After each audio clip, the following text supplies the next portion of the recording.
Assalamualaikum warahmatullahi wabarakatuh. Innal hamdalillah nahmaduhu wa nasta'inuhu wa nastaghfiruh wa na'udzu billahi min shururi anfusina wa min sayyiati a'malina. May yahdihillahu fala mudilla lahu wa may yudlil fala hadiyalah. Asyhadu an la ilaha illallah wahdahu la syarikalah wa asyhadu anna Muhammadan abduhu wa rasuluh alladzi la nabiyya ba'd. Allahumma shalli ala Muhammad. Sahabat dakwah Muhammadiyah yang dirahmati Allah di mana saja Anda berada. Kita sudah memasuki Ramadan yang ke-20. Nah, sudah mulai masuk ke dalam babak final. Artinya sudah sepertiga akhir. Inilah yang menentukan orang-orang mukmin berpuasa di akhir Ramadan. Kita berusaha semaksimal mungkin agar puasa kita, baca Al-Quran kita, tadarus, impak kita, sholatul lail kita atau qiyamul lail terus ditingkatkan sehingga betul-betul kita meraih nilai takwa di sisi Allah, satu derajat yang paling tinggi di sisi Allah. Sahabat dakwah Muhammadiyah yang dirahmati Allah, di dalam Quran ada 3 istilah, kalau dia terintegrasi mengamalkannya, kita masuk dalam kategori orang yang beruntung. Apa itu? Adalah iman, hijrah, dan jihad. Terdapat dalam surat At-Taubah, surat yang ke-9 ayat 20.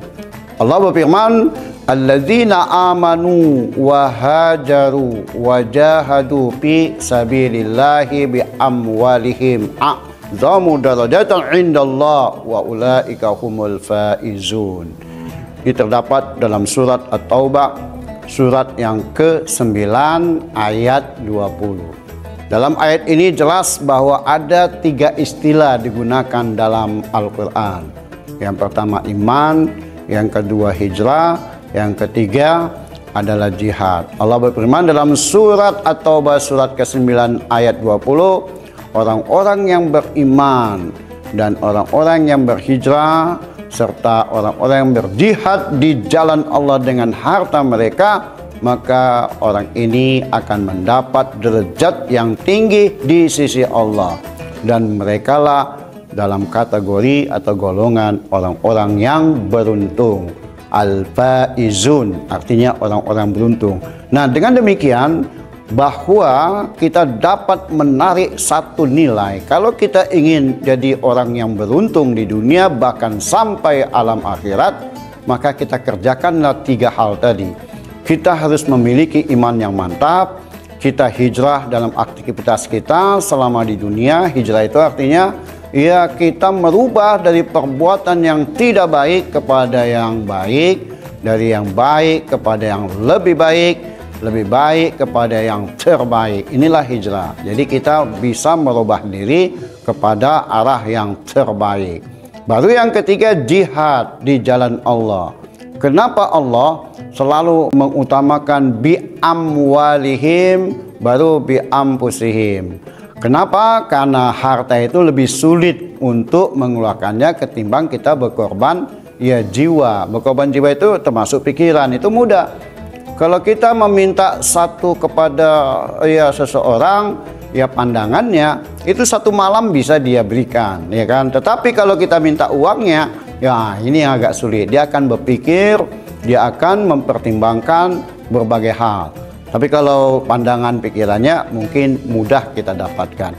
Oleh karenanya kata-kata bi amwalihim itu awal, karena dia yang lebih sulit. Baru yang kedua bi ampusihim. Nah, kalau 3 hal tadi kita betul-betul terintegrasi menyatu dalam pengamalannya, dalam amal hijrah dan jihad itu landasannya iman, maka ini terintegrasi, barulah kita masuk dalam kategori al-faizun.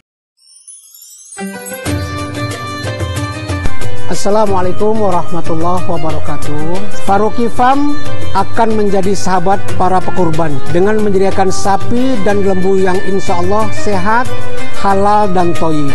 Dari Abu Hurairah, Rasulullah Shallallahu Alaihi Wasallam telah bersabda, barang siapa yang mempunyai kemampuan tetapi ia tidak berkurban, maka janganlah ia mendekati atau menghampiri tempat sholat kami. Hadis riwayat Ahmad dan Ibnu Majah. Para pekurban yang terhormat, mari kita syiarkan ibadah kurban dengan menyiapkan hewan kurban terbaik kita sebagai bentuk kecintaan kita kepada Allah Subhanahu wa taala. Faruqi Farm insya Allah memberikan yang terbaik dan menjaga kepercayaan para pekurban sekalian. Terima kasih kami ucapkan. Assalamualaikum warahmatullahi wabarakatuh.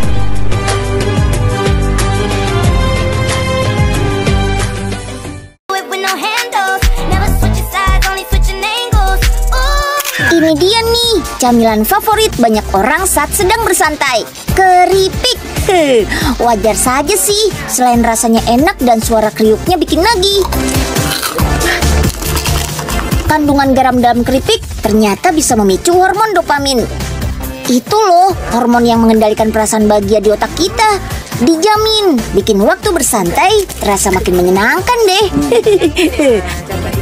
Tapi meski begitu, jangan asal pilih keripik ya.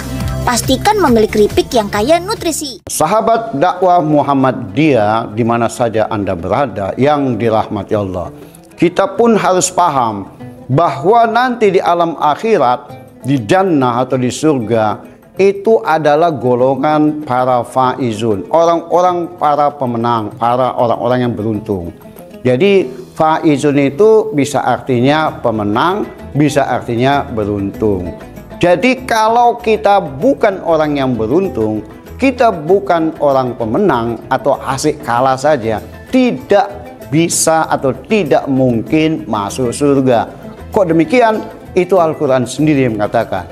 Allah berfirman dalam surah Al-Hasr, surat yang ke-59.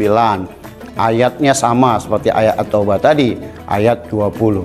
Allah menyatakan dengan tegas, la yastawi ashabun nari wa ashabul jannati humul faizun.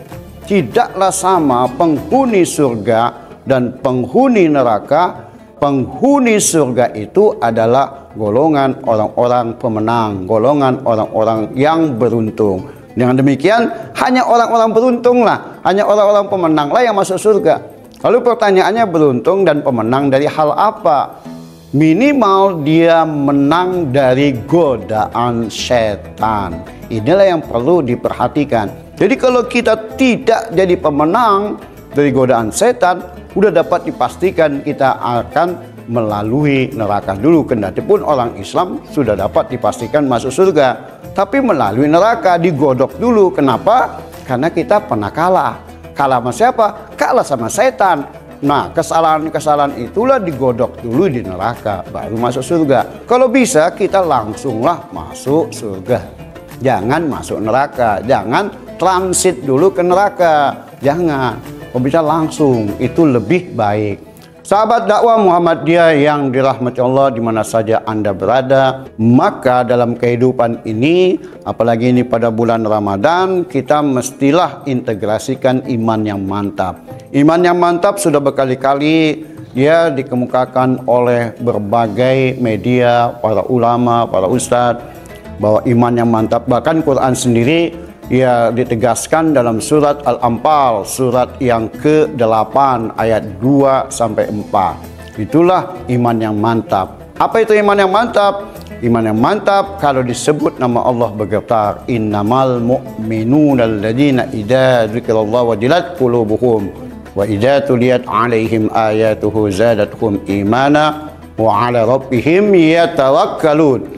Alladzina yuqimuna as-salata wa mimma razaqnahum yunfiqun ulaika humul mu'minuna haqqan lahum darajatun 'inda rabbihim wa maghfiratu wa rizqun karim. Nah, ini surat Al-Anfal surat ke-8 ayat 2-4. Sesungguhnya orang-orang yang beriman kalau disebut nama Allah dia bergetar hatinya. Artinya kalau ada panggilan dari Allah dia langsung ya sami'na wa ata'na. Kalau masjid sudah mengungkapkan azan Allahu Akbar, dia cepat-cepat meninggalkan apapun pekerjaannya. Kenapa? Karena the big boss, ya bos terbesarnya memanggil, maka itu yang perlu didahulukan. Dan kalau dibacakan ayat-ayat Al-Quran kepadanya bertambah imannya. Lalu kepada Allah, kepada Tuhannya dia bertawakal. Artinya tidak macam-macam dia dalam hal takdir. Dan senantiasa mendirikan sholat, menunaikan zakat. Inilah kata Allah, ulaika humul mu'minuna haqqa. Mereka itulah orang yang beriman yang sebenar-benarnya. Kalau kita sudah sebenar-benarnya beriman, Allah pun mengatakan ya lahum darajatul inda rabbihim wa maghfiratul rizqun karim. Dia akan diberikan satu derajat sama seperti dalam surah At-Taubah tadi. Lalu sudah diberi derajat yang tinggi di sisi Allah, diberikan keampunan. Dan kita masih ingat bahwa di dalam Quran kalau Allah ingin memberikan satu nikmat baik di dunia maupun di alam akhirat, dan dapat dipastikan Allah memberi ampunan dulu. Setelah diampuni barulah nikmat di dunia maupun nikmat di alam akhirat. Setelah diampuni barulah rizqun karim, artinya rezeki yang mulia. Maksudnya rezeki yang halal itu di dunia. Karena rezeki itu ada yang halal, ada yang haram. Kalau yang halal banyak usahanya.